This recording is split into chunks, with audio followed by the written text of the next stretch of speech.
Halo, Assalamualaikum warahmatullahi wabarakatuh.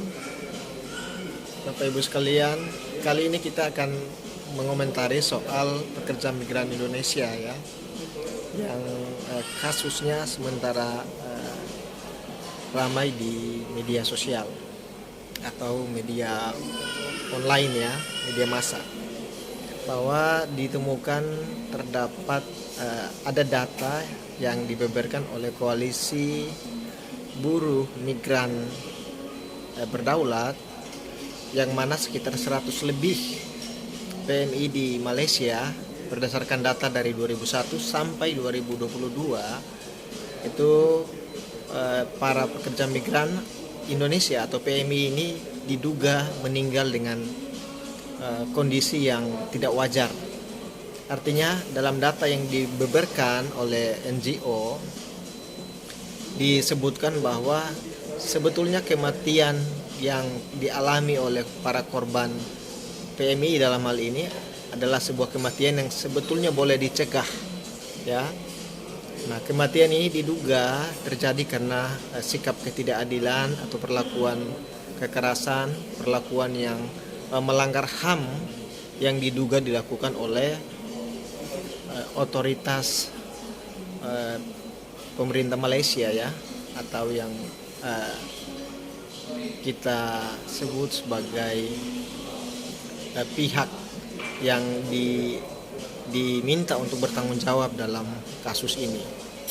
Nah, pembicaraan yang lebih dalam lagi bahwa disinyalir ini bukan sesuatu yang sifatnya kasuistik ya atau insidental, tapi sebuah by design atau sebuah rencana besar yang dilakukan oleh kelompok tertentu agar PMI kita dalam hal ini diberangkatkan secara undocumented ya, atau dengan tidak memiliki dokumen yang jelas dan lengkap.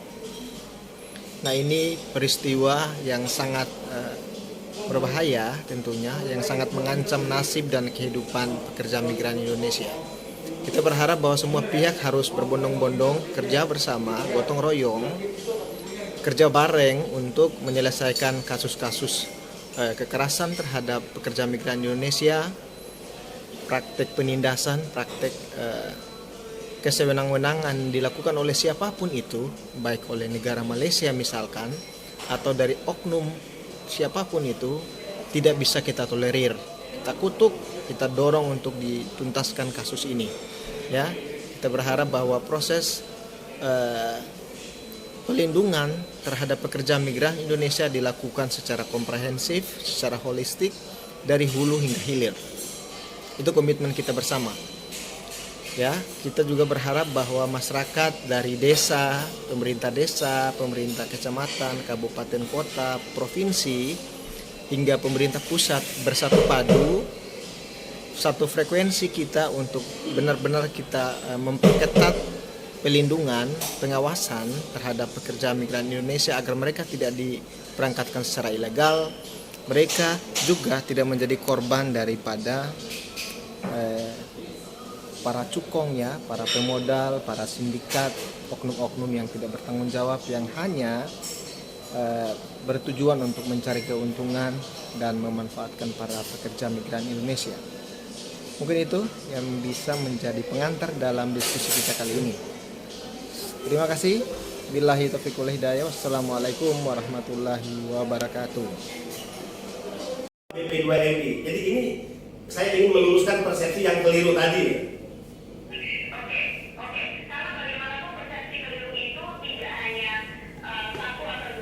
Benar.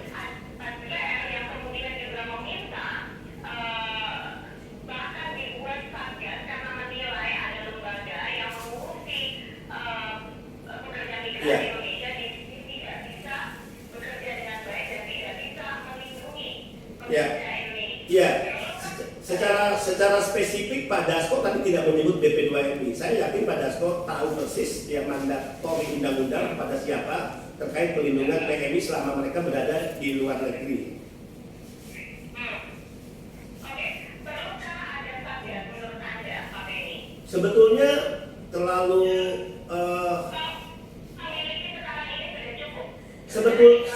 Sebetulnya kementerian lembaga yang sudah mendapatkan mandat undang-undang itu sudah sangat cukup untuk menjalankan tugasnya secara benar.